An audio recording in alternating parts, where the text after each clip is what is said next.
Hi all, welcome to YouTube channel Study Karnataka.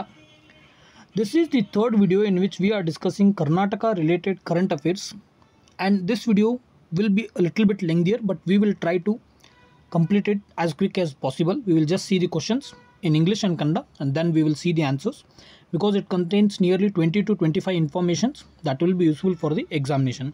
So let's begin with the first question. Country's first underground transformer inaugurated in which place? ದೇಶದ ಮೊದಲ ಭೂಗತ ಅಂದರೆ ಭೂಮಿಯಲ್ಲಿ ಒಳಗಡೆ ಅಂಡರ್ಗ್ರೌಂಡ್ನಲ್ಲಿ ಪರಿವರ್ತಕವನ್ನು ಯಾವ ಸ್ಥಳದಲ್ಲಿ ಉದ್ಘಾಟಿಸಲಾಗಿದೆ? ಇದನ್ನು ಬಂದು ಬೆಂಗಳೂರಿನಲ್ಲಿ ಮಾಡಲಾಗಿದೆ.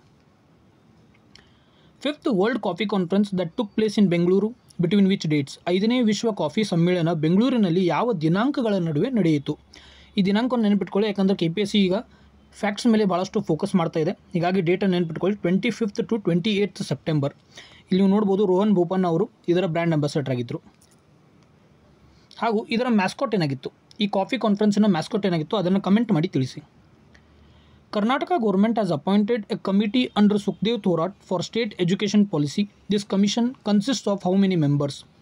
ಕರ್ನಾಟಕ ಸರ್ಕಾರವು ರಾಜ್ಯ ಶಿಕ್ಷಣ ನೀತಿಗಾಗಿ ಸುಖದೇವ್ ಥೋರಾಟ್ ಅವರ ಅಡಿಯಲ್ಲಿ ಸಮಿತಿಯನ್ನು ರಚನೆ ಮಾಡಿದೆ. ಈ ಆಯೋಗವು ಎಷ್ಟು ಸದಸ್ಯರನ್ನು ಒಳಗೊಂಡಿದೆ? ನೆನಪಿಟ್ಕೊಳ್ಳಿ, ಇದು ಒಂದು ಟೋಟಲ್ ಆಗಿ 15 ಸದಸ್ಯರನ್ನು ಒಳಗೊಂಡಿದೆ. Bhakta Vatsala commission on political backwardness of OBC was constituted on? OBC ಅಂದರೆ ಹಿಂದುಳಿದ ವರ್ಗಗಳ ರಾಜಕೀಯ ಹಿಂದುಳಿಯುವಿಕೆಯನ್ನು, ಇದರ ಕುರಿತು ಭಕ್ತ ವಾತ್ಸಲ ಆಯೋಗವನ್ನು ಯಾವಾಗ ಸ್ಥಾಪನೆ ಮಾಡಲಾಗಿತ್ತು? ಇದರ ದಿನಾಂಕವನ್ನು ನೆನಪಿಟ್ಕೊಳ್ಳಿ, ಯಾಕಂದರೆ ರೀಸೆಂಟಾಗಿ ಇದು ಕೊಟ್ಟಿರ್ತಕ್ಕಂಥ 5 ರೆಕಮೆಂಡೇಷನ್ಗಳಲ್ಲಿ ಟೋಟಲಾಗಿ 3 ರೆಕಮೆಂಡೇಷನ್ಗಳನ್ನು ಕಾಂಗ್ರೆಸ್ ಸರ್ಕಾರ ಒಪ್ಪಿಕೊಂಡಿದೆ. ಇದು ಬಂದು ಮೇ 8, 2022ರಂದು ಇದನ್ನು ಸ್ಥಾಪನೆ ಮಾಡಲಾಗಿತ್ತು. ಸ್ವಾವಲಂಬನೆ scheme of Karnataka government is launched. What is it's main purpose? Karnataka ಸರ್ಕಾರದ ಸ್ವಾವಲಂಬನೆ ಯೋಜನೆಯು ಪ್ರಾರಂಭಿಸಲಾಗಿದೆ. ಇದರ ಮುಖ್ಯ ಉದ್ದೇಶವೇನು? ಇದು ಬಂದು ಸಪೋರ್ಟ್ ವುಮನ್ ಓನ್ಡ್ ಬಿಸ್ನೆಸ್, ಅಂದರೆ ಯಾರೆಲ್ಲ ಮಹಿಳೆಯರು ತಮ್ಮ ಬಿಸ್ನೆಸ್ಸನ್ನು ಡೆವಲಪ್ ಮಾಡ್ತಿರ್ತಾರೆ, ಮೇಯ್ನಾಗಿ ರೂರಲ್ ಏರಿಯಾಗಳಲ್ಲಿ ಅಂಥ ಒಂದು ಮಹಿಳೆಯ ಗುಂಪನ್ನು ಟೋಟಲಾಗಿ ಇವರು ಟಾರ್ಗೆಟ್ ಇಟ್ಟಿದ್ದೇನೆಂದರೆ 150 ಅಂಥ ಮಹಿಳೆಯರಿಗೆ ಸಪೋರ್ಟ್ ಮಾಡಿ ಅವರಿಗೆ ಮೇಲ್ ತರುವುದು ಉದ್ದೇಶವಾಗಿದೆ. ಅದರ ಹೆಸರೇನೆಂದರೆ ಸ್ವಾವಲಂಬನೆ scheme. IIM Bengaluru and Karnataka state livelihood promotion society ಇವರಿಬ್ಬರು ಕೂಡಿ ಈ ಸ್ಕೀಮನ್ನು ಲಾಂಚ್ ಮಾಡಿದ್ದಾರೆ. ಯಾರು? IIM ಬೆಂಗಳೂರು ಮತ್ತು Karnataka state livelihood promotion society. Which city in Karnataka is at the top place in India just after Aizawl in terms of clean air? ಶುದ್ಧ ಗಾಳಿಯ ವಿಷಯದಲ್ಲಿ ಐಜ್ವಾಲ್ ನಂತರ ಭಾರತದಲ್ಲಿ ಕರ್ನಾಟಕದ ಯಾವ ನಗರವು ಅಗ್ರಸ್ಥಾನದಲ್ಲಿದೆ? ಇದು ಒಂದು ಚಿಕ್ಕಮಗಳೂರು. ನೆನ್ಪಿಟ್ಕೊಳ್ಳಿ, ಟೋಟಲ್ ಆಗಿ 10 ನಮ್ಮ ಕರ್ನಾಟಕದ 10 ಸಿಟಿಗಳು ಟಾಪ್ 10ನಲ್ಲಿದೆ, ಟಾಪ್ 9 ಪ್ಲೇಸ್ನಲ್ಲಿದೆ. ಮೊದಲನೇದಾಗಿ ಐಜ್ವಾಲ್ ಆಗಿದೆ, ಇದಾದಮೇಲೆ ಚಿಕ್ಕಮಗಳೂರಿದೆ. Rabies has been declared as a notifiable disease in Karnataka from which date? ಕರ್ನಾಟಕದಲ್ಲಿ ರೇಬೀಸನ್ನು ಯಾವ ದಿನಾಂಕದಿಂದ ಅಧಿಸೂಚಿತ ಕಾಯಿಲೆ ಎಂದು ಘೋಷಿಸಲಾಗಿದೆ?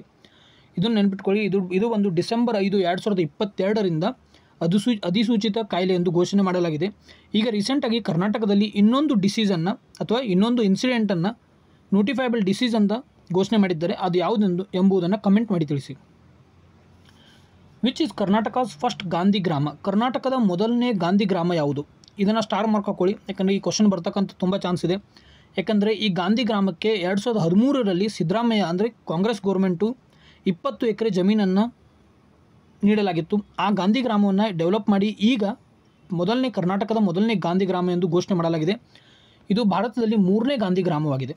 ಇದು ಎಲ್ಲಿದೆ ಎಂದು ಕೇಳಿದ್ದಲ್ಲಿ H ಮಲ್ಲಿಗೆರೆ ವಿಲೇಜ್ ಇನ್ ಮಂಡ್ಯ, ಅಂದರೆ ಮಂಡ್ಯ ಡಿಸ್ಟ್ರಿಕ್ನಲ್ಲಿ H ಮಲ್ಲಿಗೆರೆ ಎಂಬ ವಿಲೇಜ್ ಇದೆ. ಅದು ಕರ್ನಾಟಕದ ಮೊದಲ ಗಾಂಧಿ ಗ್ರಾಮ ಹಾಗೂ ಭಾರತದ 3ನೇ Gandhi ಗ್ರಾಮವಾಗಿದೆ. Garag Kshetriya Seva Sangha has recently won which award?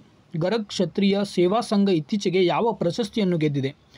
ಇದು ಬಂದು ಗಾಂಧಿ ಸೇವಾ ಅವಾರ್ಡ್ 2023 ಗೆದ್ದಿದೆ.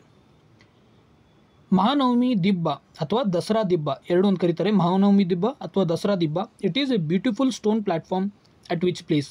ಮಹಾನವಮಿ ದಿಬ್ಬವು ಯಾವ ಸ್ಥಳದಲ್ಲಿ ಸುಂದರವಾದ ಕಲ್ಲಿನ ವೇದಿಕೆಯಾಗಿದೆ? ಇದು ಬಂದು ಹಂಪಿಯಲ್ಲಿ ಇದೆ.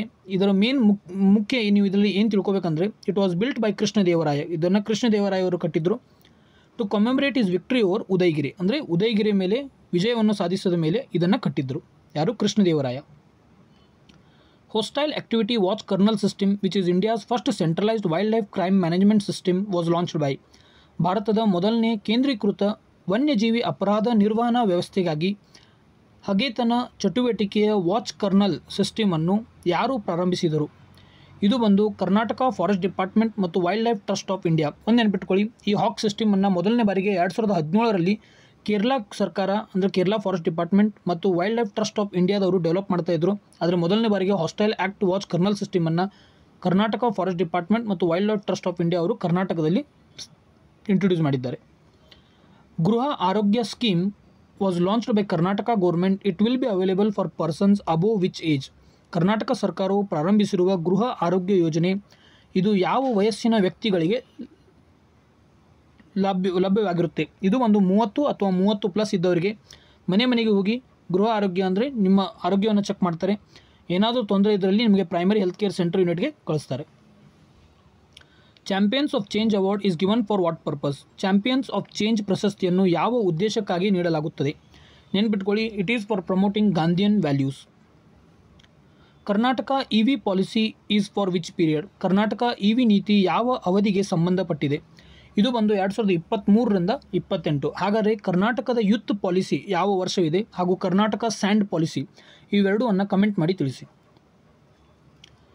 ಭೂ Aadhaar project to digitise land records is launched by. ಭೂ ದಾಖಲೆಯ ಡಿಜಿಟಲೀಕರಣಗೊಳಿಸಲು ಭೂ ಆಧಾರ್ ಯೋಜನೆಯನ್ನು ಯಾರು ಪ್ರಾರಂಭಿಸಿದ್ದಾರೆ? ಇದು ಬಂದು BBMP ಅಂದರೆ ಬೃಹತ್ ಬೆಂಗಳೂರು ಮಹಾನಗರ ಪಾಲಿಕೆಯವರು ಪ್ರಾರಂಭಿಸಿದ್ದಾರೆ.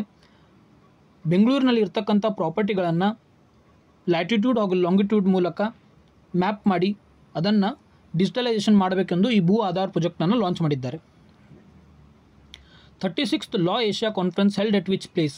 ನೆನ್ಪಿಟ್ಕೊಳ್ಳಿ, ಇದು ಎಷ್ಟನೇ ಲಾ ಏಷ್ಯಾ ಕಾನ್ಫರೆನ್ಸ್? 36ನೇ ಕಾನೂನು ಏಷ್ಯಾ ಕಾನ್ಫರೆನ್ಸ್ ಯಾವ ಸ್ಥಳದಲ್ಲಿ ನಡೆಯಿತು? ಇದು ಬಂದು ಬೆಂಗಳೂರಿನಲ್ಲಿ ನಡೆದಿದೆ. ಇದು ಯಾವ ದಿನಾಂಕದಂದು ನಡೀತು ಅದನ್ನು ನೆನಪಿಟ್ಕೊಳ್ಳಿ. 24ರಿಂದ 27 ನವೆಂಬರ್ 2023. ಇದಕ್ಕೆ ಥೀಮ್ ಏನಾಗಿತ್ತು ಎಂದು ಕೇಳಿದ್ದಲ್ಲಿ everything everywhere all at once, lawyering in the digital age. How many cities in Karnataka have been qualified to introduce electric buses under PM e bus scheme? PM e bus ಯೋಜನೆಯಡಿಯಲ್ಲಿ ಎಲೆಕ್ಟ್ರಿಕ್ ಬಸ್ಗಳನ್ನು ಪರಿಚಯಿಸಲು ಕರ್ನಾಟಕದ ಎಷ್ಟು ನಗರಗಳು ಅರ್ಹವಾಗಿದೆ ಅಥವಾ ಅರ್ಹತೆ ಪಡೆದಿದೆ? ಇದು ಬಂದು ಟೋಟಲ್ ಆಗಿ 11 ಸಿಟಿಗಳು. ಒಂದು ನೆನಪಿಟ್ಕೊಳ್ಳಿ, PM E-ಬಸ್ ಸ್ಕೀಮ್ನಲ್ಲಿ 10,000 ಎಲೆಕ್ಟ್ರಿಕಲ್ ಬಸ್ಗಳನ್ನು ಪ್ರತಿಯೊಂದು ಸಿಟಿಗಳಲ್ಲಿ ಅಂದರೆ ಎಲ್ಲ ಸಿಟಿಗಳಲ್ಲಿ ಓವರಾಲ್ ಇಂಡಿಯಾದಲ್ಲಿ 10,000 ಬಸ್ಗಳನ್ನು ಬಿಡಬೇಕೆಂದು ಯೋಜನೆ ಹಾಕಿದ್ದಾರೆ. Karnataka state legal service authority has set new mark by settling how many cases in single day? Karnataka ರಾಜ್ಯ ಕಾನೂನು ಸೇವೆಗಳ ಪ್ರಾಧಿಕಾರ ಒಂದೇ ದಿನದಲ್ಲಿ ಎಷ್ಟು ಪ್ರಕರಣಗಳನ್ನು ಇತ್ಯರ್ಥಪಡಿಸುವ ಮೂಲಕ ಹೊಸ ಗುರುತನ್ನು ಹುಟ್ಟುಹಾಕಿದೆ? ಇದು ಒಂದು 25,14,343. ಈ ನಂಬರನ್ನು ಎಕ್ಸಾಕ್ಟಾಗಿ ನೆನಪಿಟ್ಕೊಳ್ಳಿ, ಯಾಕಂದರೆ ಈ ನಂಬರ್ ಕೇಳ್ತಕ್ಕಂಥ ಚಾನ್ಸ್ ತುಂಬಾ ಇದೆ. ಯಾಕಂದರೆ ಇಂಡಿಯಾದಲ್ಲಿ ಮೊದಲ ಬಾರಿಗೆ ಇಷ್ಟೊಂದು ಕೇಸ್ಗಳನ್ನು ಒಂದೇ ದಿನದಲ್ಲಿ ಕರ್ನಾಟಕ ಸ್ಟೇಟ್ ಲೀಗಲ್ ಸರ್ವಿಸ್ ಅಥಾರಿಟಿದವರು ಇತ್ಯರ್ಥಗೊಳಿಸಿದ್ದಾರೆ. That is 25,14,343. Tansen Samman Puraskar by MP government, that is Madhya Pradesh government, is awarded to Hindustani classical vocalist from Karnataka. Who is it?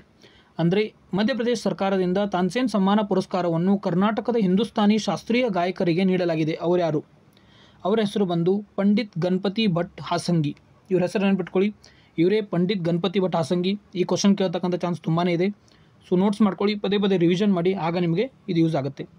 Thanks for watching the video. If at all you are new to the channel, please do subscribe to Study Karnataka. And if you want PDF, you can join the Telegram channel. The link will be provided in the description.